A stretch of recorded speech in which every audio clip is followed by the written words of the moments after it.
ನೀನವನ ಪ್ರೀತಿಯನ್ನು ಅನುಭವಿಸಿದ್ರೆ ನೀನು ನಿನ್ನನ್ನೇನೆ ಎಚ್ಚರಿಸ್ಕೊಳ್ತೀಯ ಯಾವಾಗಲೂ. ನೀನು ನಿನ್ನನ್ನು ಎತ್ಕೊಳ್ಳುತ್ತೀಯಾ, ನಾನು ಆ ಕೆಲಸ ಮಾಡಿದ್ದೀನಿ, ಈ ಕೆಲಸ ಮಾಡಿದ್ದೀನಿ, ಅಥವಾ ಈ ಕೆಲಸವಲ್ಲ, ನಾನು ಮುಖ್ಯನು.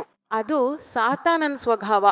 ಆದರೆ ದೇವರ ಸ್ವಭಾವ, ಯೇಸು ಪ್ರಭುವಿನ ಸ್ವಭಾವ, ಆತನು ತಂದೆಯೊಂದಿಗೆ ಕುಳಿತುಕೊಳ್ಳುವ ಹಕ್ಕನ್ನು ನಮ್ಮೆಲ್ಲರಿಗಾಗಿ ಬಿಟ್ಟು ಹೋದನು. ಅದು ಪ್ರೀತಿಗೆ ಹೋಲಿಕೆಯಾಗಿದೆ. ದೇವರಿಗೆ ಸ್ತೋತ್ರ. ಇರುವುದನ್ನು ಕಳೆದುಕೊಳ್ಳುವುದು ಪ್ರೀತಿ, ಇಲ್ಲದಿದ್ದನ್ನು ಪಡೆಯುವುದು ಅದು ಸ್ವಾರ್ಥ. ಆದರೆ ಆತನು ಕಳೆದುಕೊಂಡನು, ತಾನೇ ತನ್ನನ್ನು ಖಾಲಿಯಾಗಿಸಿಕೊಂಡನು. ಆತನು ದಾಸನ ರೂಪವನ್ನು ಧರಿಸಿದನು. ಮರಣವನ್ನು ಹೊಂದುವ ಮಟ್ಟಿಗೆ ತಂದೆಯಾದ ದೇವರಿಗೆ ಆತನು ವಿಧೇಯತೆಯನ್ನು ತೋರಿಸಿದನು. ನಮಗೆ ರಕ್ಷಣೆಯು ದೊರಕಲು ಆತನು ನಲಗಸಲ್ಪಟ್ಟನು. ಆತನು ಆಕಾಶ ಮತ್ತು ಭೂಮಿಯ ಮಧ್ಯದಲ್ಲಿ ಶಿಲುಬೆಯಲ್ಲಿ ತೂಗಿಕೊಂಡಿದ್ದನು. ಆಯುಧವಿಲ್ಲದೆ ಇದ್ದನು. ಅವನನ್ನು ದುಷ್ಟರು, ಕಠಿಣರು ಭೀಕರವಾಗಿ ಹಿಂಸಿಸಿದ್ರು. ಅವನ ತಲೆಗೆ ಮುಳ್ಳಿನ ಕಿರೀಟವನ್ನಿಟ್ರು.